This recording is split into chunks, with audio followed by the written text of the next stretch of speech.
स्वागत है। आज हम पढ़ेंगे 1.2 रासायनिक अभिक्रियाओं के प्रकार, जिसमें हम देखते हैं कि जब रासायनिक अभिक्रियाओं में परमाणुओं के आपसी आबंध जब टूटते हैं या जुड़ते हैं तो एक नए पदार्थ का निर्माण होता है, जिसे हम रासायनिक अभिक्रियाओं कहते हैं। इसमें आज हम पढ़ेंगे कि रासायनिक अभिक्रियाएं निम्न प्रकार की होती हैं। हम लिख के दिखाते हैं ये कितने प्रकार की होती हैं, आप ध्यान दें। पहले स्टार्टिंग करते हैं रासायनिक अभिक्रियाओं के प्रकार, यानी ये निम्न प्रकार की होती हैं। रासायनिक अभिक्रियाएं निम्न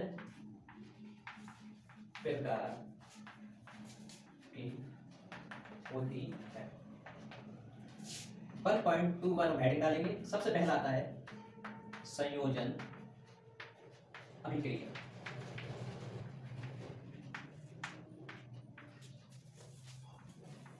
और इसे ऊष्माक्षेपी अभिक्रिया भी कहते हैं। पहला। दूसरा पॉइंट बनाएंगे वियोजन अभिक्रिया।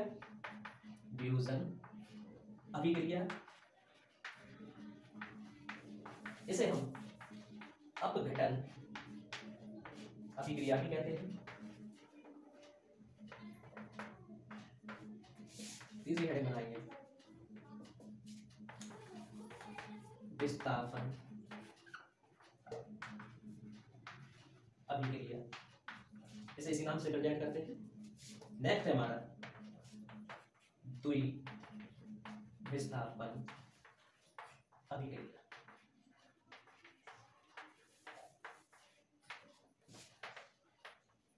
लास्ट है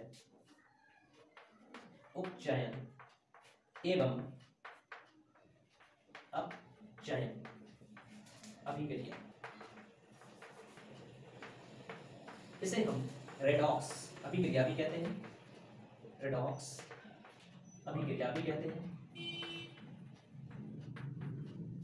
हमने आज बताया है कि रासायनिक अभिक्रियाएं निम्न प्रकार की होती हैं। पहला संयोजन अभिक्रिया, इसे हम ऊष्माक्षेपी अभिक्रिया भी कहते हैं। 1.22 है वियोजन अभिक्रिया या अपघटन अभिक्रिया। 1.23 है विस्थापन अभिक्रिया। 4 है द्विविस्थापन अभिक्रिया। और 1.2 की है उपचयन एवं अपचयन अभिक्रिया। हम आपको समझाएंगे संयोजन अभिक्रिया किसे कहते हैं। तो हेडिंग डालेंगे हम 1.21 की संयोजन अभिक्रिया।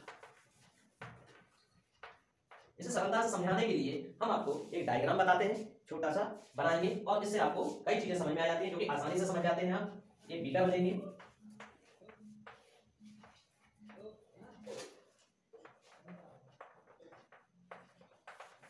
ये बीकर ले लिया हमने, इसमें जल भर देते हैं और साथ में देते हैं हम क्या देते हैं, कैल्शियम ऑक्साइड।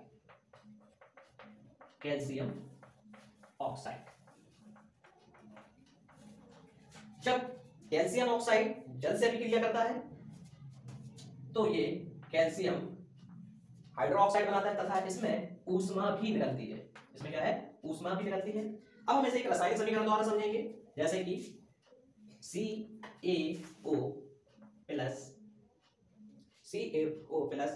H2O, यानी जल, कैल्शियम ऑक्साइड ले लिया हमने, साथ में जल ले लिया, अभिक्रिया हुई, बनेगा CaOH का वोल्टोइज, साथ में निकलेगी ऊष्मा।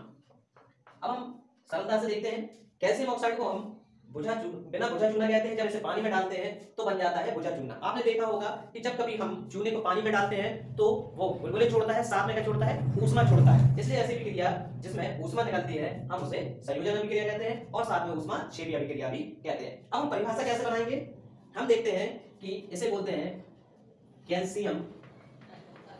Calcium oxide. क्या बोलते हैं इसे, कैल्शियम ऑक्साइड। बच्चों इसका नाम क्या है, जल। जब जल की अभिक्रिया होती है तो बनता है कैल्शियम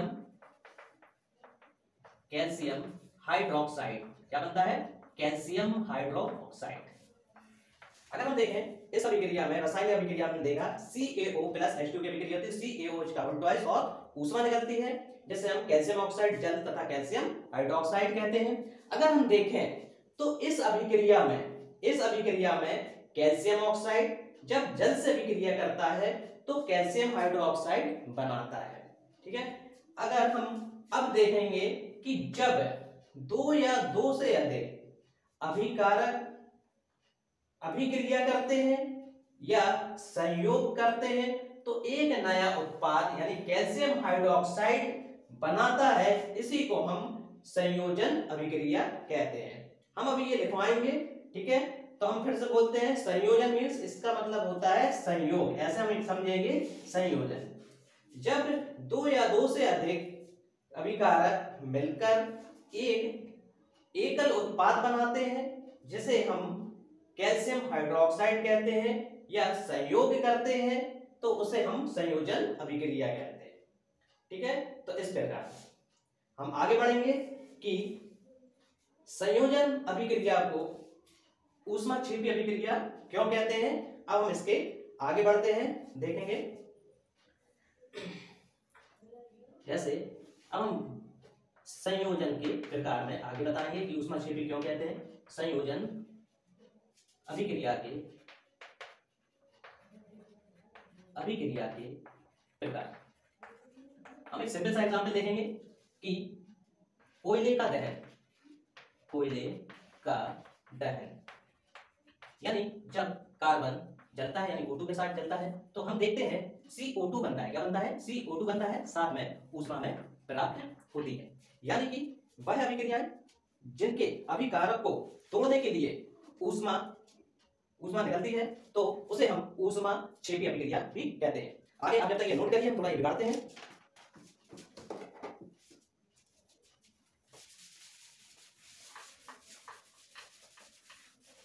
इसे रब कर दिया हमने।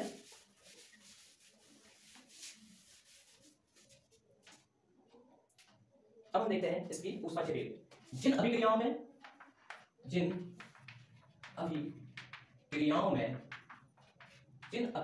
में उत्पाद के साथ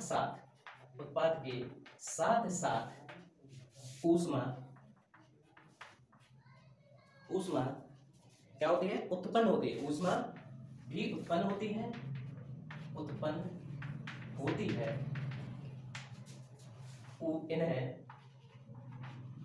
इन्हें ऊष्माक्षेपी अभिक्रिया कहते हैं।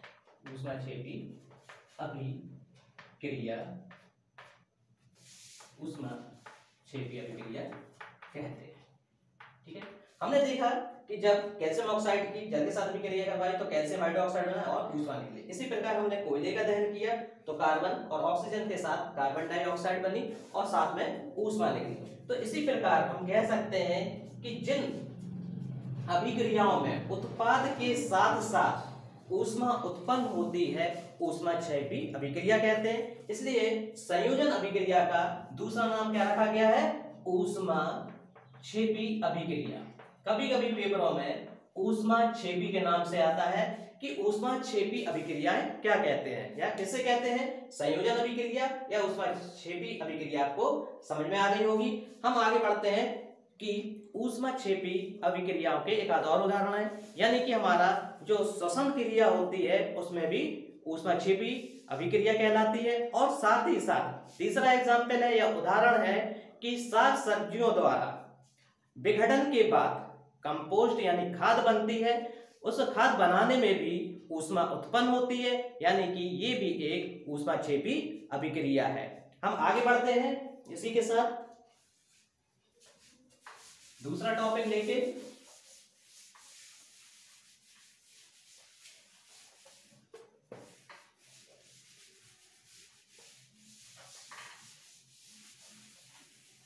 दूसरा था हमारा वियोजन अभिक्रिया। क्या था?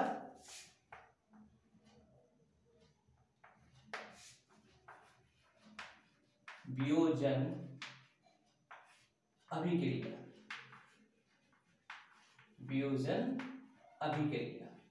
और हम इसे अपघटन अभिक्रिया भी कहते हैं। तो हम समझाते हैं वियोजन अभिक्रिया क्या कहलाती है कि यानी कि जब वियोजन, वियोजन माने होता है अपघटन होना, यानी कि Fe फेरस सल्फेट, क्या है, ferrous sulphate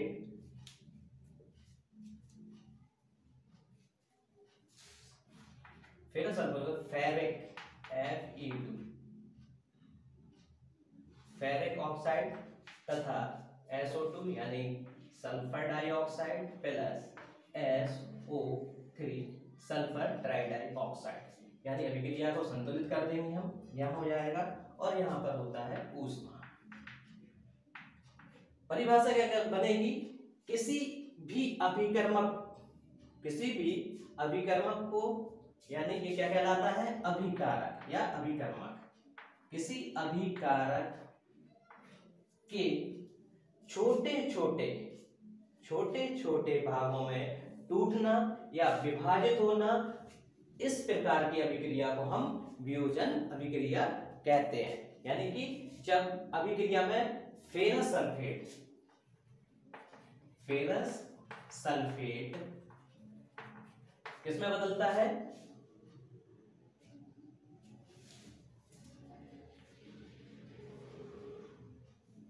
ferrous sulphate ferric oxide में बदलता है, किसमें बदलता है, फेरिक ऑक्साइड, साथ में सल्फर डाइऑक्साइड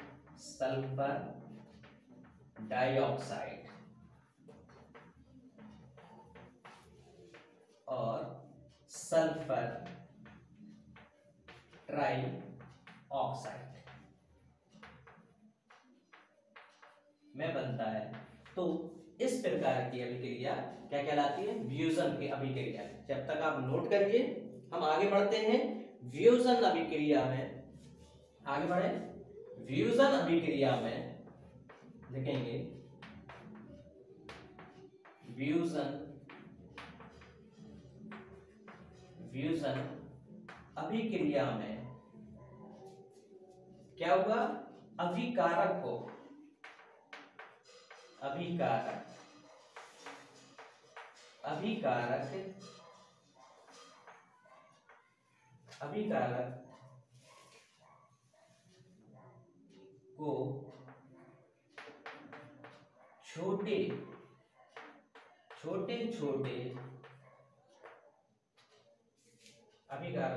छोटे छोटे भागों में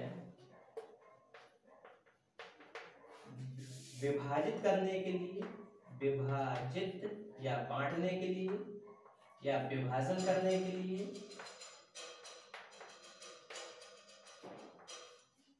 छोटे छोटे भागों में विभाजन करने के लिए ऊष्मा की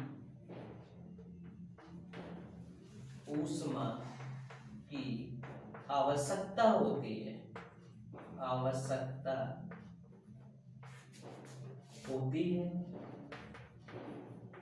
या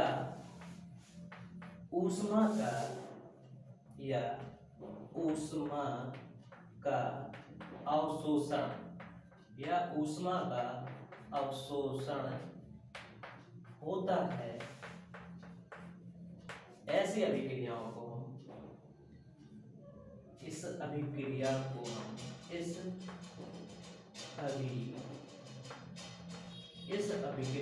को हम ऊष्मा शोषी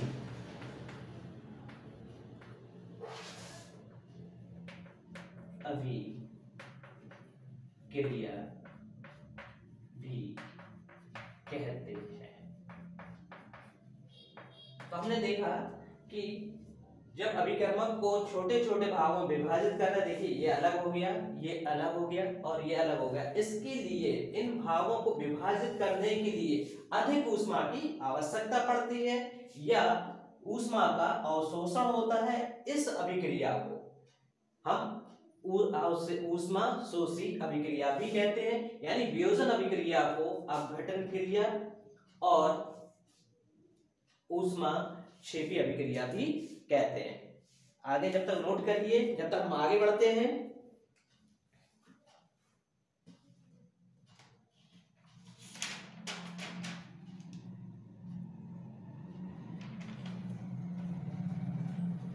चलिए मिटाते हैं हम ये वाला भाग।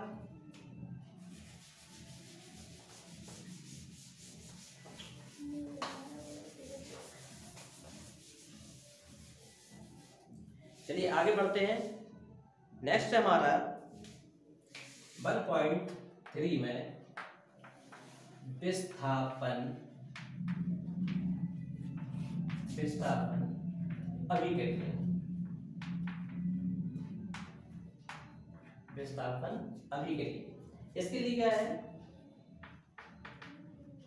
Fe प्लस CuSO4 बराबर है FeSO4 प्लस Cu कॉपर बनता है। यहाँ पर ये 2 नहीं है, यानी कि Fe प्लस CuSO4 FeSO4 और कॉपर। अब हम देखते हैं इस रासायनिक समीकरण से हम आपको इसकी डेफिनेशन बताएंगे, यानी कि जब अभिक्रिया में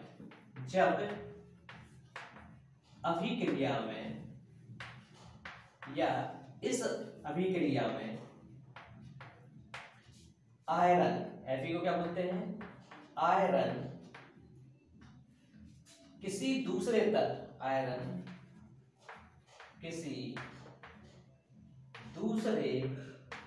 तत्व यानी दूसरा तत्व क्या है हमारा, कॉपर का विलयन कॉपर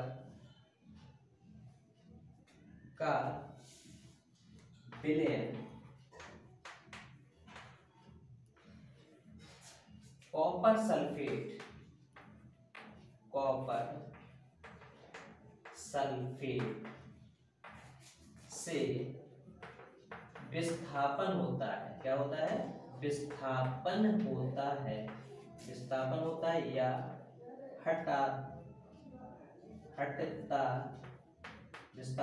या हटता है। इस अभिक्रिया को या इस प्रकार की अभिक्रिया को इस प्रकार की अभिक्रिया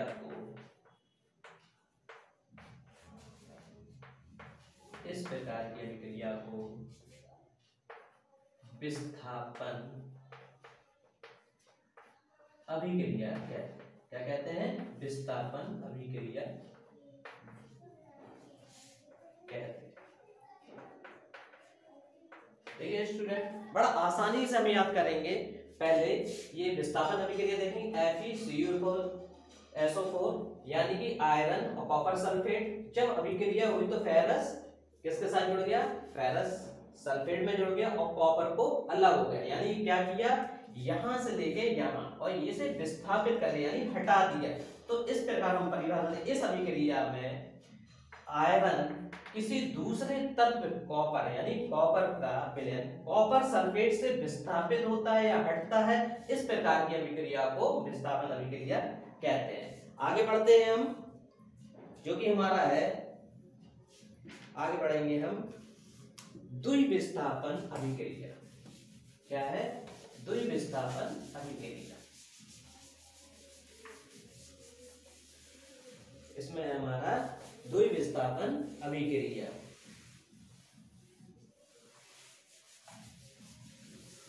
इसी में पढ़ा देंगे द्विविस्थापन अभिक्रिया। नेक्स्ट है हमारा द्विविस्थापन अभिक्रिया। इसमें क्या है, सोडियम सल्फेट का जब बेरियम क्लोराइड के साथ अभिक्रिया की जाती है तो इनके आयरन में परिवर्तन होता है, यानी ये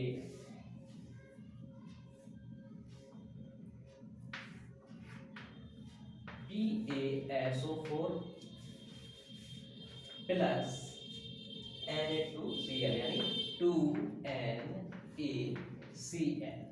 अब हम देखेंगे कि इसमें Pa2 प्लस और SO4 प्लस, इसमें माइनस होगा 2 माइनस, यानी कि इनके आयनों में क्या है, इनके आयनों में आदान प्रदान। ठीक है, तो हम क्या बोलेंगे, जब किसी अभिक्रिया में अभिकारक के बीच, यानी हम लिखते हैं परिभाषा, जब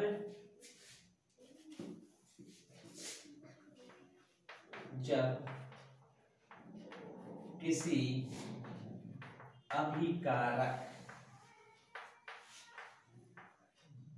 कौन से हैं, ये दोनों अभिकारक के बीच,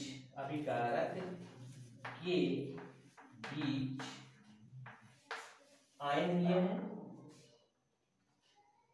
आयन क्या है ये,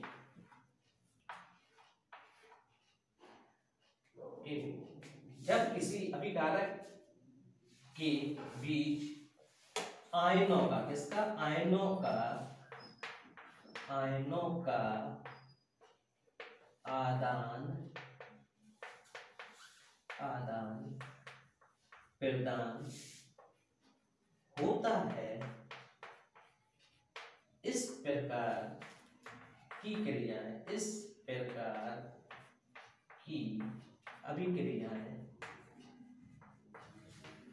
अभिक्रियाएं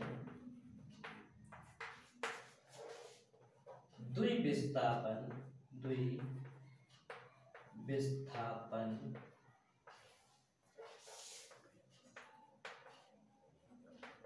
अभिक्रिया कहलाती।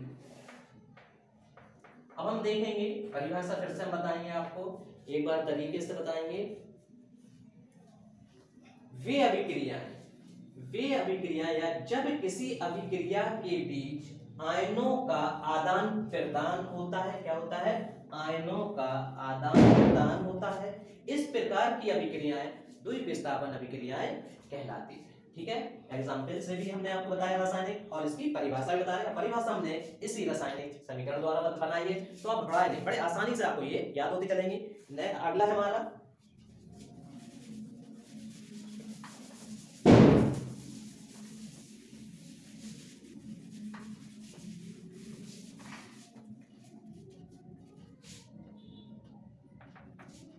क्या है, उपचयन एवं अपचयन अभिक्रिया,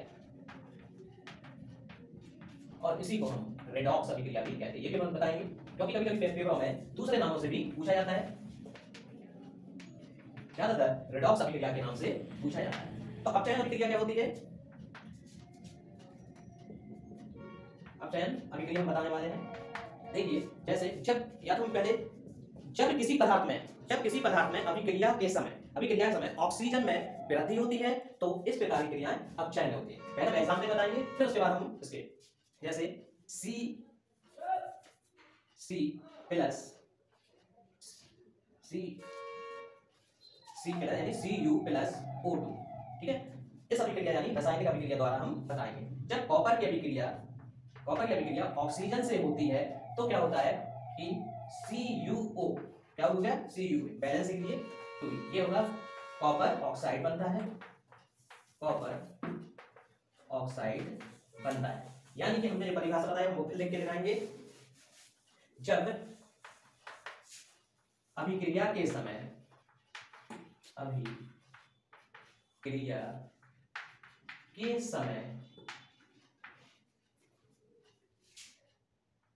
उत्पाद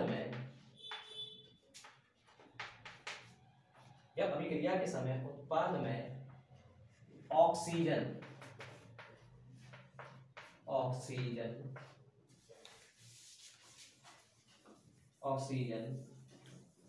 की वृद्धि होती है,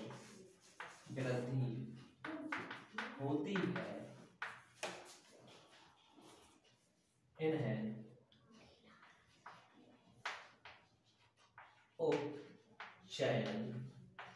उपचयन अभिक्रिया देखिए हम समझाते हैं एग्जाम्पल इसमें। देखिए कि सबसे पहले हमने कॉपर लिया तथा O2 यानी ऑक्सीजन ले लिया। कॉपर के साथ क्या हुआ, कौन जुड़ गया, O जुड़ गया, यानी कि इसमें क्या हुआ, कॉपर में क्या हुआ, ऑक्सीजन की वृद्धि हो गई। क्या हो गई, ऑक्सीजन की वृद्धि हो गई। तो क्या होता है ऑक्सीजन में, ऑक्सीजन की वृद्धि होती है। अब उपचयन अभिक्रिया कहलाती है। किसकी वृद्धि होती है, ऑक्सीजन की वृद्धि होती है, इन्हें हम उपचयन अभिक्रिया कहते हैं। अब हम दूसरा देखेंगे अपचयन। अपचयन, ठीक है। अपचयन अभिक्रिया में देखेंगे कि जब अभिक्रिया के समय, जब अभिक्रिया के समय, अभिक्रिया के समय ऑक्सीजन में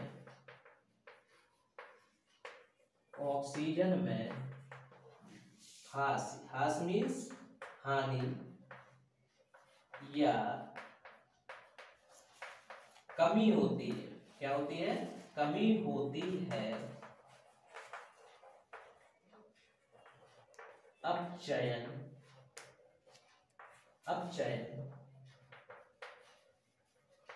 अभिक्रिया कहलाती है। अभिक्रिया कहलाती है। जैसे CuO, कॉपर ऑक्साइड की अभिक्रिया हाइड्रोजन से करवा देंगे हम, तो बन जाएगा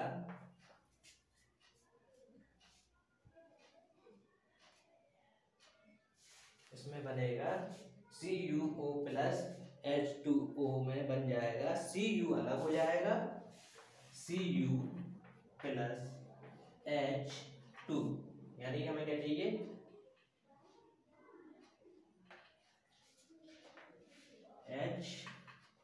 H2O।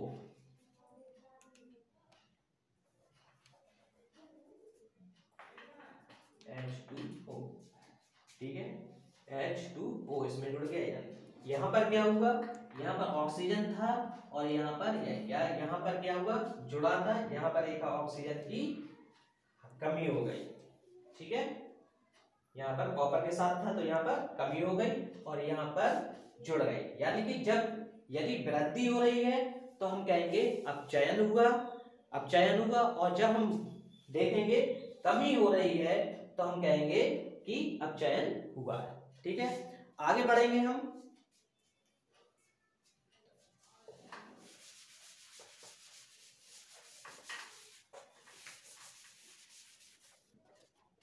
जैसे CuO plus H2, Cu plus H2O। ठीक है, यहाँ देखेंगे हम, यहाँ से यहाँ पर देखिए कमी हो रही है तो ये हो गई अब चयनित क्रिया, अभिक्रिया,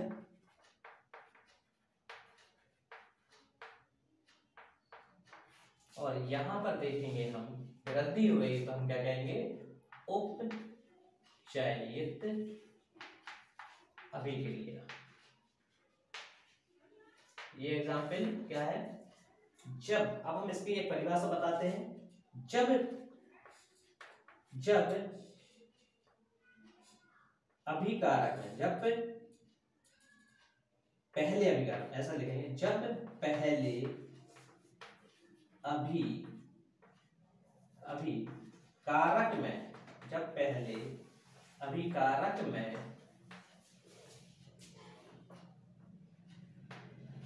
वृद्धि होती है, पहले कारक में वृद्धि होती है तो उसी अभिक्रिया के दूसरे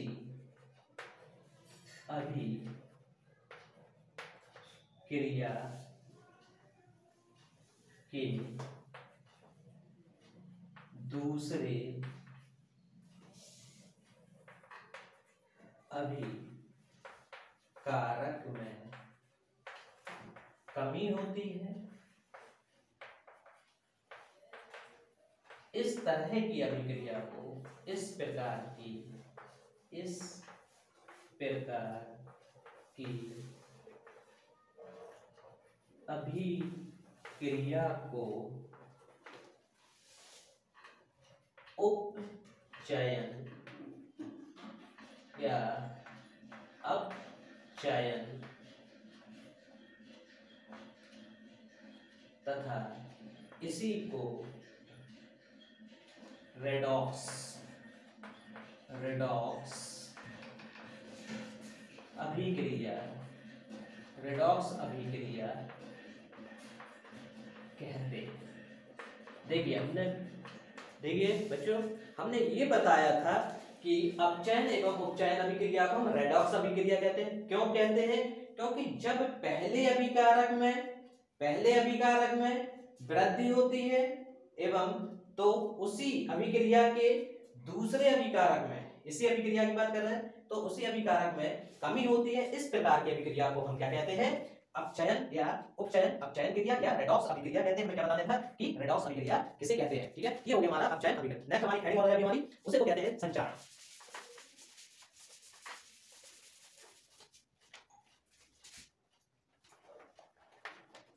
हेडिंग डालेंगे हम, नेक्स्ट टॉपिक हमारा संचारण। संचारण क्या होता है? जब किसी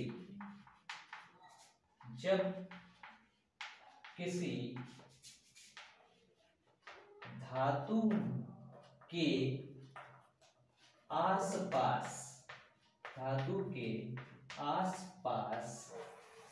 अम्ल,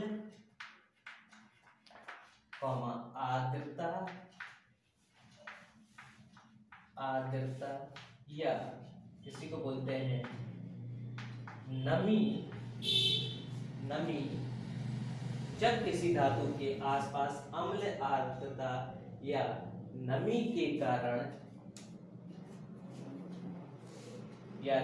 कारण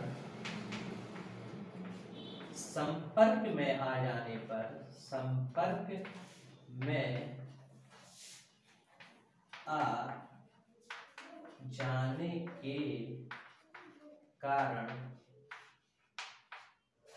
आने के कारण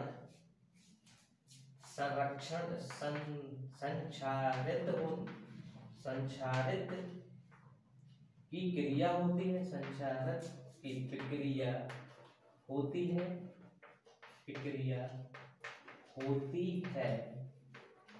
इसी को संचारण कहते हैं। जैसे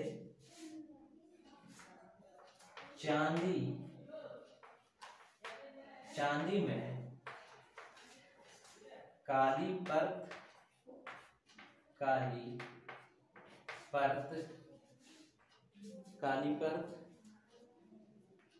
तथा तांबे में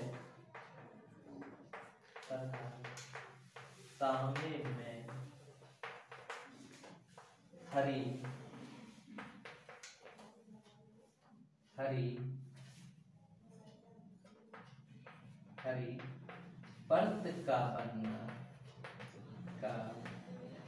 बनना संचारण कहलाता है। नेक्स्ट हमारी आखिरी हेडिंग है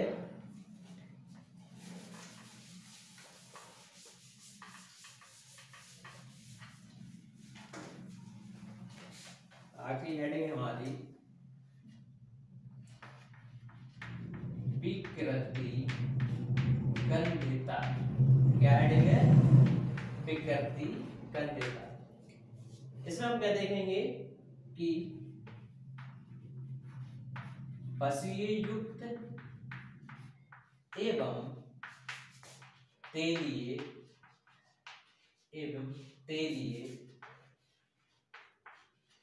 खाद्य सामग्री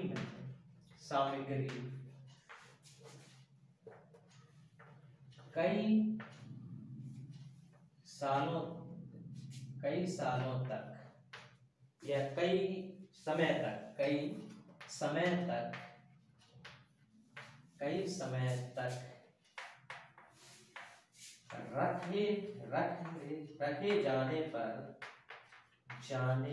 रखे जाने पर उनमें उपचयित या उपचयन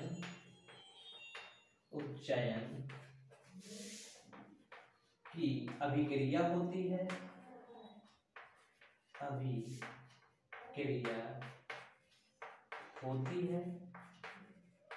जिसके कारण